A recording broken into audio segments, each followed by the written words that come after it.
Oleme kogunenud siia Viinistu kunstimuuseumisse selleks, et käiku lasta järjekordne Eesti postimark.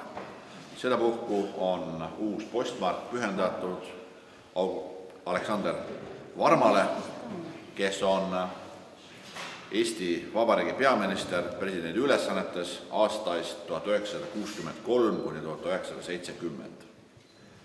7 aastat eksiilvalitsuse eesotsas, 7 aastat riigipea ametis, hoidmas meie rahva ja riigi järjepidevust. Tänasel, nii nagu ka eelmistel kordadel, kui selle seeria postmarke esitatud, on meil kõigil rõõm kuulda tervitussõnavõttu Eesti Vabariigi valitsuse nimel. Täna ütlen tervituseks sõnad Eesti Vabariigi justiitsminister Urmas Reinsalu. Palun. Aitäh, armas rahvas. Toomas töötas president Meri juures nõunikuna. Mina töötasin tema kantselei direktorina, siis kui president Meri andis oma ameti üle ametijärglasele Arnold Rüütlile. Ja kui tuli uudis, et Arnold Rüütel valiti presidendiks, siis oli president Meril üks korraldus, viimased korraldusometaja, et tuleb presidendi kantselei administratiivhoone, kes on käinud Veitsenbergi tänaval, on külgukse peale panna üks suur kivist silt ja kirjutada peale Eesti Vabariigi riigipead. Ja see kivist silt peab algama esimese ajutise valitsuse peaminister Pätsist ja tuleme välja lõppema siis ametisse astuva presidendi Arnold Rüütliga. Ja sinna vahele jääb siis 15 nime. Ma mõtlesin, et miks president Meri tahtis just nimelt nii ülepeakaela kiirelt selle kivist sildi paigutada, sest kiirelt tehtud asjad teinekord tulevad vead sisse ja seal on üks viga ka sees. Kes läheb sinna ja vaatab seda kantselis, näeb, et seal on üks kuupäev jookseb valesti, et seal on üks aasta on vahet puudu. Ja tema mõte oli üks ja selge, et president Rüütel astub ametisse meie põhiseadusliku riigipeana. Ja et määratleda ära just nimelt see, et ei oleks mitte mingit tühja auku või kaheti mõistetavust tuleviku puhul, sest president Rüütel oli olnud ametis ka ülemnõukogu esimehena kuni aastani 1992, kui president Meri asus esimese sõjajärgse riigipeana ametisse ja võttis üle tegelikult ju Heinrich Margilt selle nii-öelda riigi kestvuse. Et vältida igasugust kaheti mõistetavust selle koha pealt, et otse kui oleks eksisteerinud mingisugune kokkusulandumine sõjajärgse vabanenud Eesti riigi ja okupeeritud Eesti riigi või selle ametikandjate vahel. Et ei tekiks niisugust personaaluniooni. Et seda vältida oli tema mõte üks ja selge, et määratleda Eesti riigipeade kontseptsioon. Ja see Eesti riigipeade kontseptsiooni määratlemine tähendas seda, et riigiõiguses on seda nüüd hiljem tunnistatud, aga need valikud langetas president Meri toona, loetud päevad enne ameti üleandmist, et ta luges riigipeaks peaministri, ajutise valitsuse peaministri Pätsi, kõik riigivanemad, see oli tegelikult toona, varem oli vaieldav, et see riigivanem on riigipea või mitte, oli osa pädevusi täitis ka Riigikogu esimees, aga president Meri ütles, on riigivanem. Luges riigipeadeks kõik eksiilvalitsuse siis juhid presidendi ülesannetes kuni Heinrich Margani välja ja siis see oligi väga oluline, siis mingit tühikut jäädki vahel. Marga viimane kuupäev lõppes ära ja algas Meri esimene kuupäev. Ja sealt edasi tuli Meri ja pärast Merit tuli Rüütel ja pärast Rüütlit tuleb Ilves. Ja see oli hästi oluline õigusliku järjepidevuse idee. Teda on õigusliku järjepidevuse idee ja selle kaitsmine, hoidimine vabadusvõitluses ja eksiilis andis meile tagasi selle riigi ja tõi meile väga praktilist kasu. Me saime tagasi raha, mis puudutas nii Rootsist kui Inglismaad, me saime tagasi, me suutsime määratlema kodanikkonna, me suutsime praktilise poliitilise võimu küsimusi selle alusel lahendada. Aga ma arvan, et see telg või mõte õiguslikule järjepidevusele oli kõige tugevam ja selgem sellise filosoofiana, nagu on öelnud, kirjutanud noor Jaan Koplinski, 18-aastane, kui ta kirjutas need read, et maad, kus elame, saate meid võtta, aga maad, kus sureme, võtta ei saa. See õigusliku järjepidevuse idee, mida kõik eksiilvalitsused ja need riigimehed, kes olid kaotanud oma riigi teostamise, kaitsesid, oli just nimelt see mõte, et teie poolel võib olla jõud ja te võite meid tappa, te võite võtta meilt vabaduse, aga teil ei ole õigust ja seda õigust te ei saa mitte kunagi tagasi. Seda õigust teil ei ole meie maale. Ja see teoreetiline konstruktsioon Eesti Vabariigi taastamisel realiseerus väga praktilise poliitilise plaanina ja see on meie kaitsekilp määratlematuks tundmatuseks ka järgmistele aastakümnetele, aastasadadele. Et riigile, mis on üks kord oma vabadust teostanud, rahvale, mis on üks kord oma vabadust teostanud, see vabadus jääb igavesti alles, see on tema esmasünni õigus. Ja seda esmasünni õigust me ei ohverda läätseleeme eest. Ja vapralt on seda kaitsnud ohvitser, meremees, jurist, riigimees, riigipea Aleksander Varma. Ja seetõttu me mälestame Aleksander Varmat kui meie riigipead täna ja tulevikus. Sest Aleksander Varma töö riigimehena, vabadussõjas osalenud vapra võitlejana on väärib tunnustust, aga üle aegade tänuvõlg on kõigil meil, tänastel ja järgnevatel põlvedel selle eest, et ta hoidis ülal seda ideed, et jõud võib teie poolel olla, aga õigust meie maale teile ei ole, ei nüüd ega tulevikus. Nii et palju õnne sünnipäevaks Aleksander Varmale, lugupidamine Aleksander Varma lähedastele ja tunnustus valitsuse poolt, Eesti riigi poolt selle kena initsiatiivi, selle algatuse vedajatele postmarke teha, neid mälestada. See ei ole mitte lihtsalt ajalugu, see on ühe riigi tuum, kõige sügavam selle riigi juur, mida me kastame ja toidame täna ja tulevikus. Nii et ilusat ja sooja jaaniõhtut kõigile. Aitäh!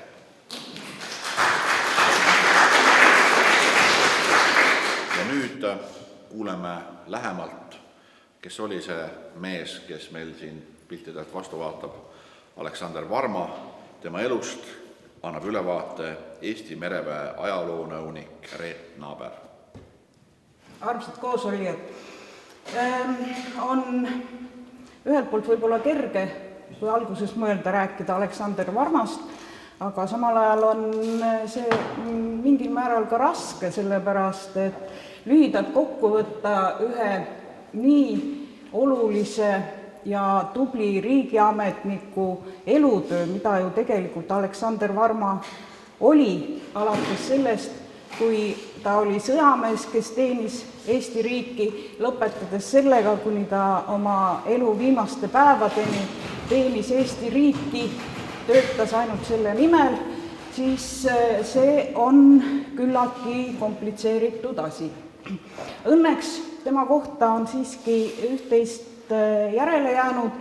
Õnneks on Aleksander Varma olnud see mees, kes on säilitanud väga hoolikalt oma arhiivi ja kirjutanud oma tõesti väga väärtuslikud mälestused.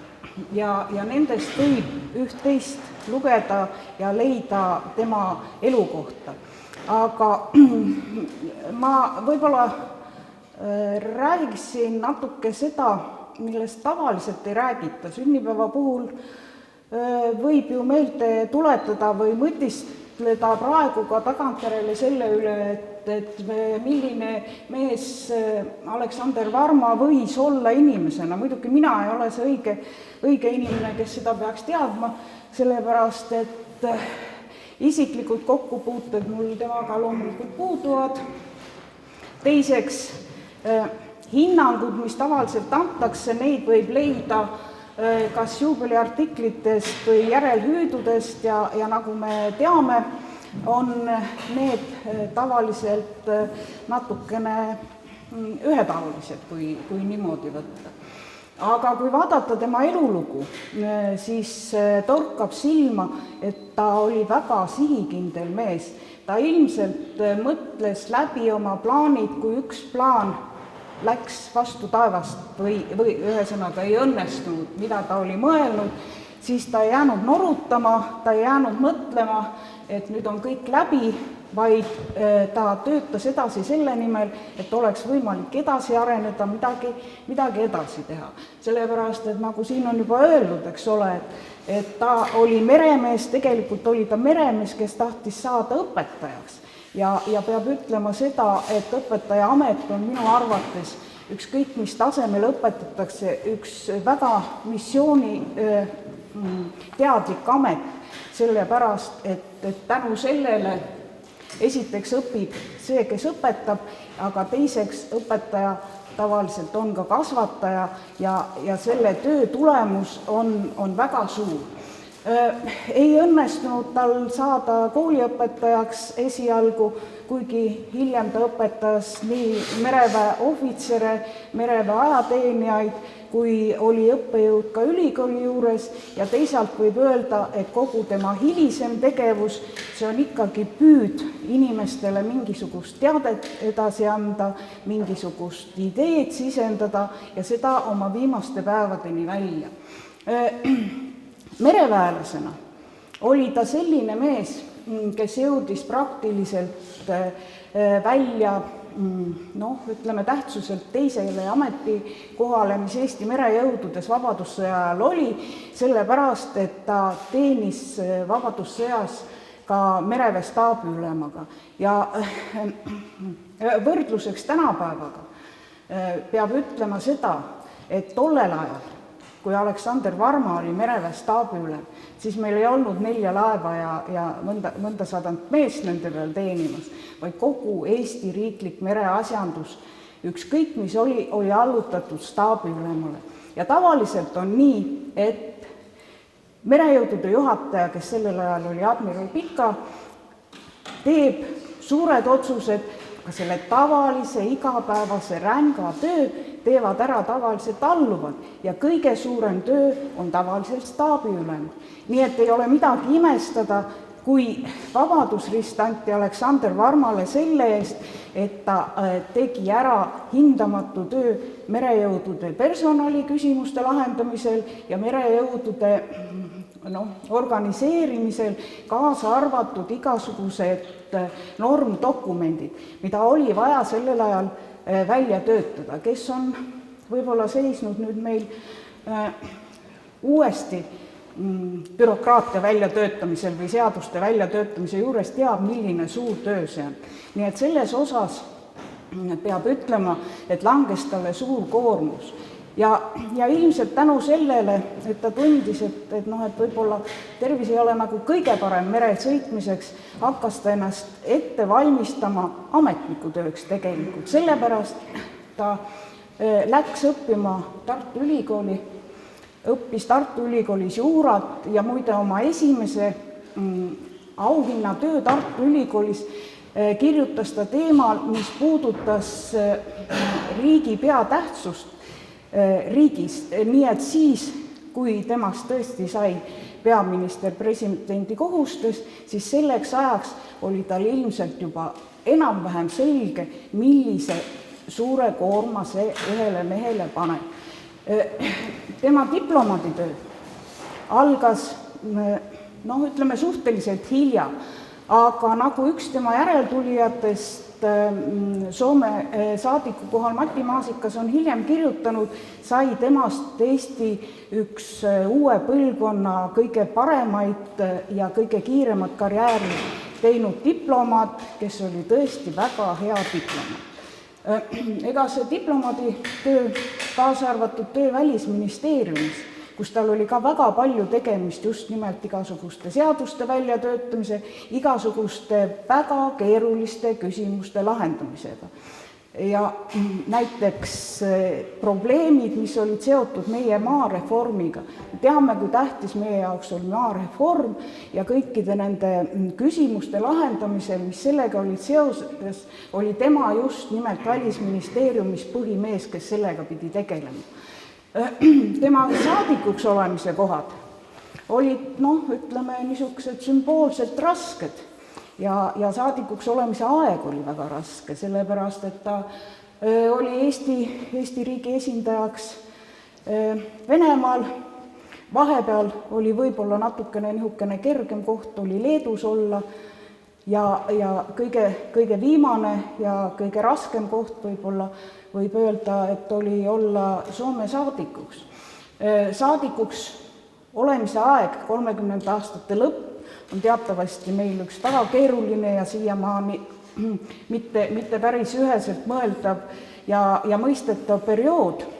Ja kui arvestada seda, et ta Soome jõudis saadikuks sel päeval, mis eelnes soomlaste talvesõja alguseni, siis on tõesti raske ette kujutada, kuidas sellises ootamatus, harjumatus, täiesti ohtlikus olukorras üldse oma riiki esindada.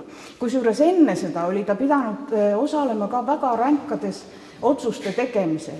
Tema oli näiteks see mees, kes arvati sellesse riiklikku komisjoni või delegatsiooni, kes pidi pidama läbirääkimisi 1939. aastal Eesti Vabariigi ja Nõukogude Sotsialistlike Vabariikide Liidu vahel sõlmitud pakti otsuste elluviimiseks.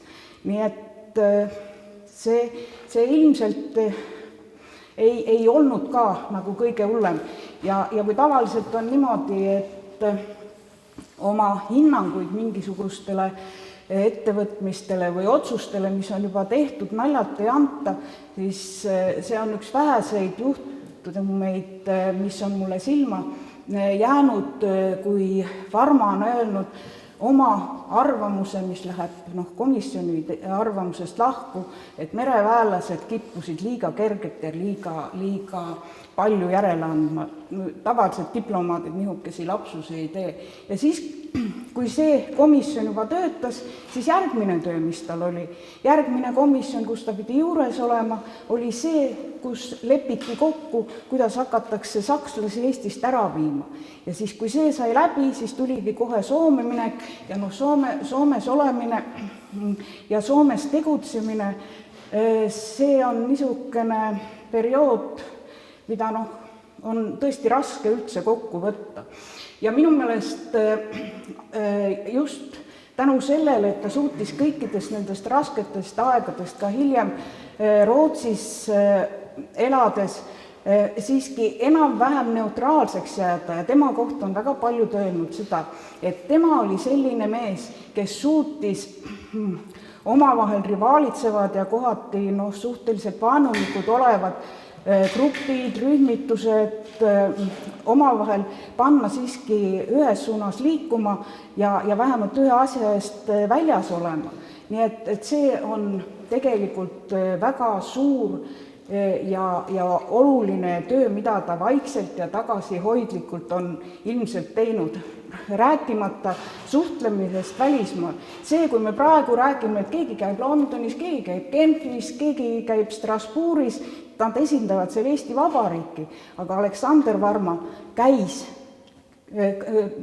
väga paljudes nendes linnades ja paljudes muudes kohtades esindamas Eesti Vabariiki, mis tegelikult oli okupeeritud, aga mida tema iialgi ei tunnistanud, sest kui ta Helsingis andis vastavalt korraldusele üle Helsingi saatkonna hoone, siis ta esitas Soome välisministeeriumile raporti, et ta on üle andnud, kuid ta ei loe seda üleandmist seaduslikuks, Nõukogude Liidule üleandmist, ja ta ei loe ennast Nõukogude Liidu kodanikuks. Ja seda joont pidas ta tegelikult elu lõpuni.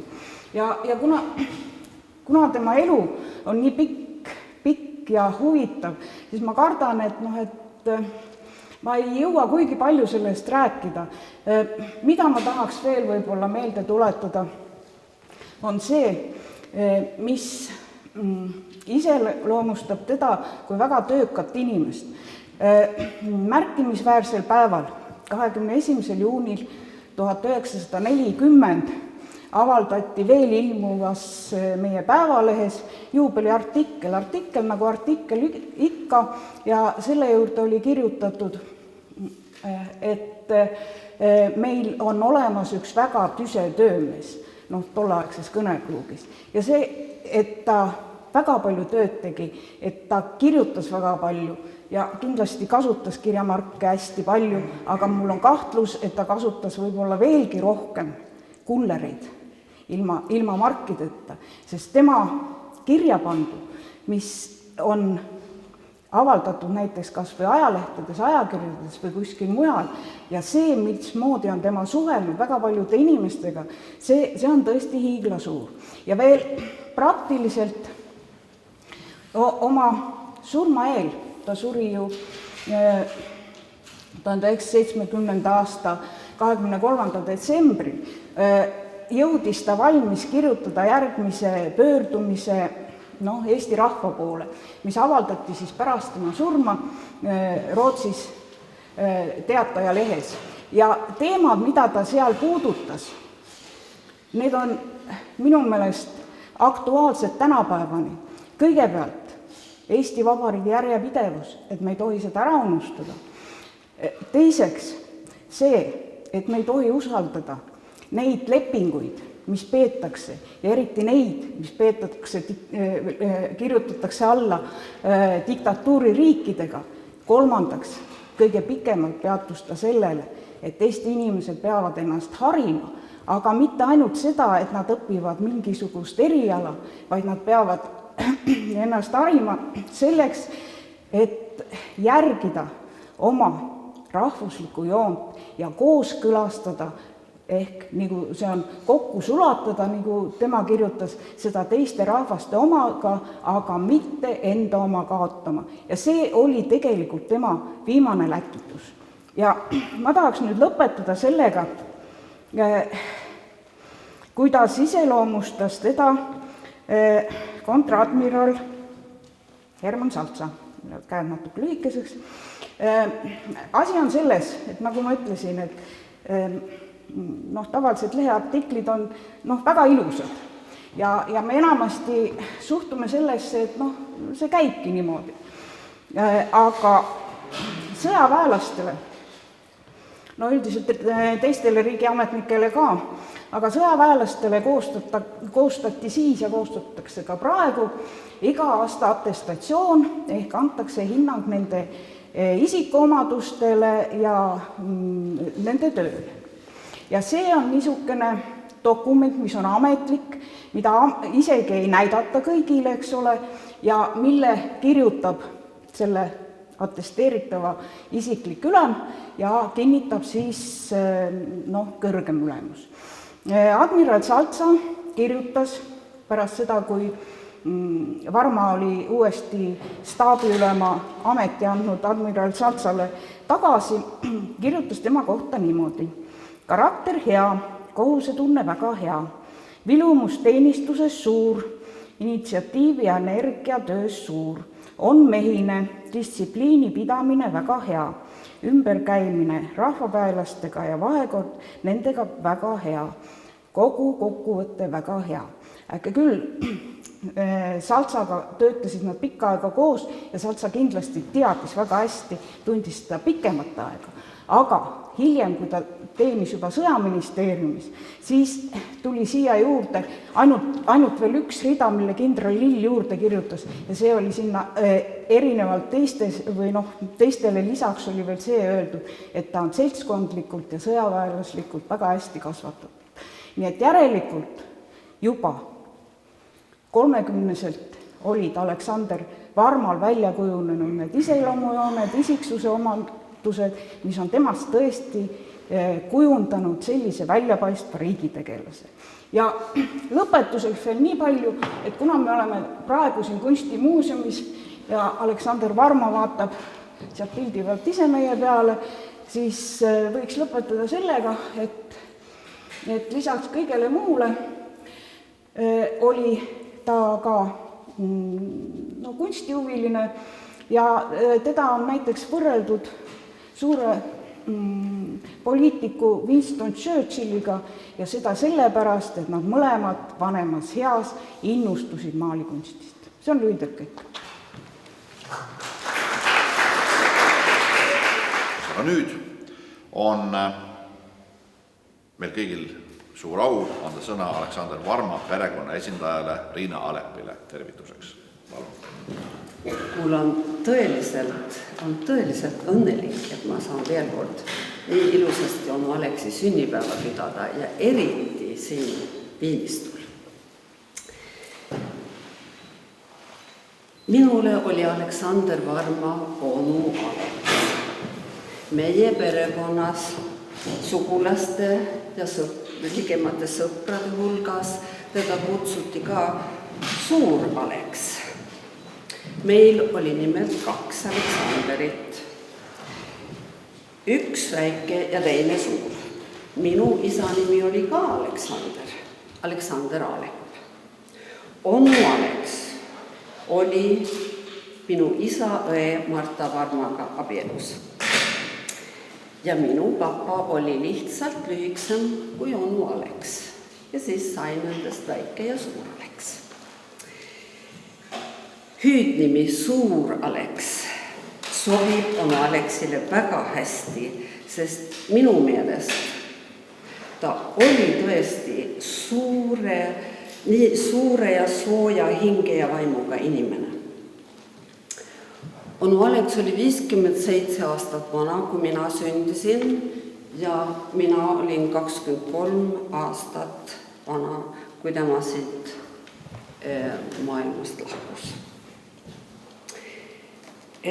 Minu lapse ja nooruspõlve mälestused on aga heas kooskõlas hindavate sõnadega, mida me oleme siin täna kuulnud, tema diplomaatilise ja poliitilise tegevusega.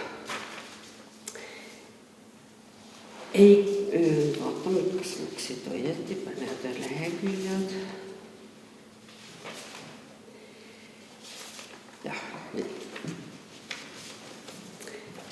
Ma pean prillid ette panema.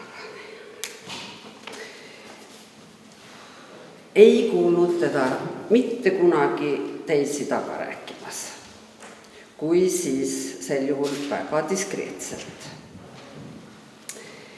Ainult tema meelest teiste halbade tegude üle vahelt reageerimas. Mul oli tunne, et on Oleks sai kõikidega hästi läbi. Ta oli väga sümpaatse esinemisega, oli hea suhtleja ja veel humoorikas. Onu Aleksil olid mitmesugused kultuurilised huvid.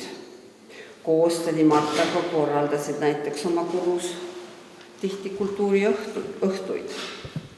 Ta maalis ise. Üks lemmikmotiividest oli meri ja sellest ma saan väga hästi aru, kui ma esimest korda siin käisin. Kunst ja muusika oli tema lähedased elukaaslased. Näiteks oli onu Aleksi ümmargustel sünnipäevadel tore märgata, et ka Rootsi avalikus ühiskonnas poliitikute, intellektuaalsete ja kultuuriinimeste hulgas, et ta hinnatud oli. Onu Aleks oli väga tolerantne inimene ja ta oskas tähtsate ja mittetähtsate asjade vahel vahet teha. Toon väikese näite oma nooruspõlvest. Ainuke kord, kui minu elus, kui tema minu peale pahandas, oli, kui me 6 kullaga kaunistatud taldrikuid kuivatasime ja mul üks maha kukkus ja katki läks. Hakkasin nutma. Onu Aleks sai pahaseks, et nutan, mitte et taldrik katki läks. Ja seletas mulle ära, mille üle elus nutta võib ja mille üle elus nutta ei tohi. Veetsin lapsena palju aega Tädi Marta ja onu Aleksi juures. Neil oma lapsi ei olnud, nii et minule pöörati seal palju tähelepanu. ja anti väga hästi süüa, sest tädi Marta oli heas diplomaadikoka koolis käinud. Onu Alex oli väga igatpidi huvitatud teistest inimestest, ei pannud ennast ise kunagi keskpunkti, vaid tähelepanu oli alati teistele. Ja sellele, kellega ta just koos oli. Ja ta tahtis alati näiteks teada, mida minu sõbrad teevad, mida me koolis õpime, meie arvamist, see oli tähtis, igasuguste asjade üle. Kuulas alati, kikkis kõrvus kriitikat ka meie laste poolt, eriti kui maalide näitamine kodus oli. Põnev oli Onu Alexi elujutuslusi kuulata. Oma lapsepõlvest siin Viinistul rääkis raskest, vaesest, aga siiski õnnelikust elust. Üks jutt, mis mul eriti meelde jäi, oli, et kõik perekonnas kooliealised lapsed ei saanud iga päev külmadel päevadel kooli minna, kuna küllalt pastlaid perekonnas ei olnud, mitte kingi, vaid pastlaid. Perekonnas oli 9 last. Olin siis väga noor tütarlaps ja mäletan, et imestasin, et temast siiski nii tark mees sai. Hiljem elus rääkis ta minule Eesti Vabadussõjast, Eesti Vabariigist, teisest maailmasõjast ja seikasid oma tõeliselt põnevast ja huvitavast diplomaatilisest elust.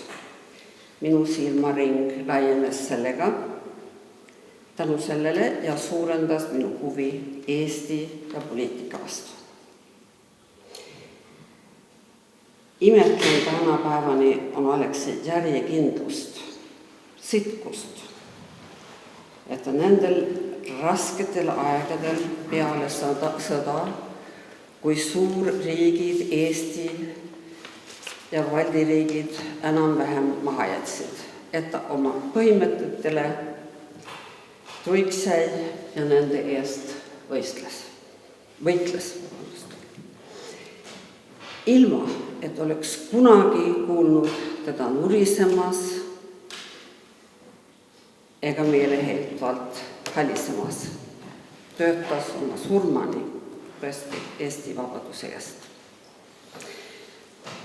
Kui tädi Marta ja Onu Alex aastal 2002 kodumaa mulda puhkama pandi, siis oli Siim Kallase viimased sõnad tema mälestuskõnes järgmised. Poliitiku vastutustunne, kindlaks jäämine oma põhimõtetele ja nende teostades õigete valikute tegemine ja kõige raskematel hetkedel, see on Aleksander Varma sõnum järeltulevatele põlvedele ja tänapäeva poliitikutele. See on eeskuju. Suur Onu Alex jääb minule alatiseks eeskujuks.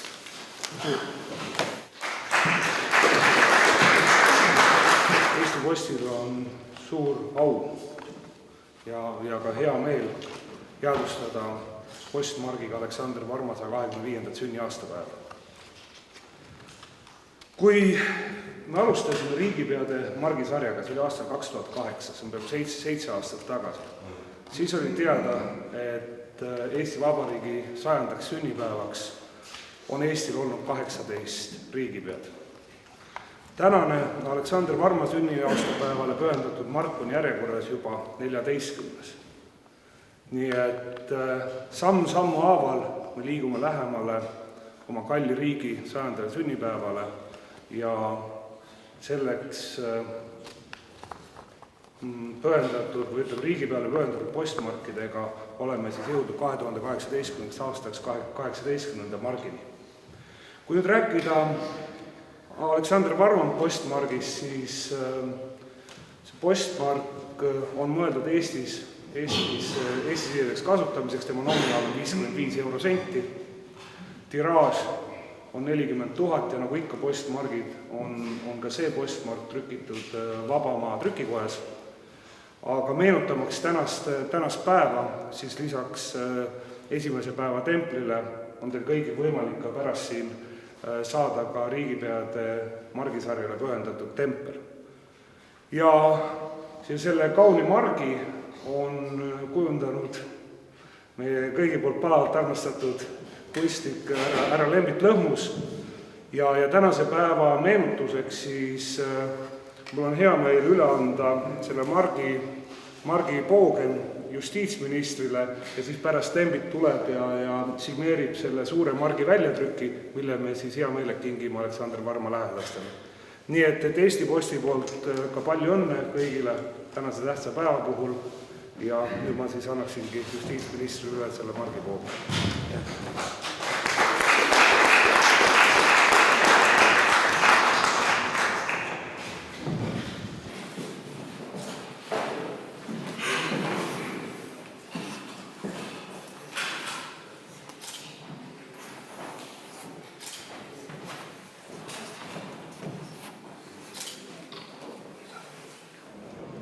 Sama hästi kui käibele läheb.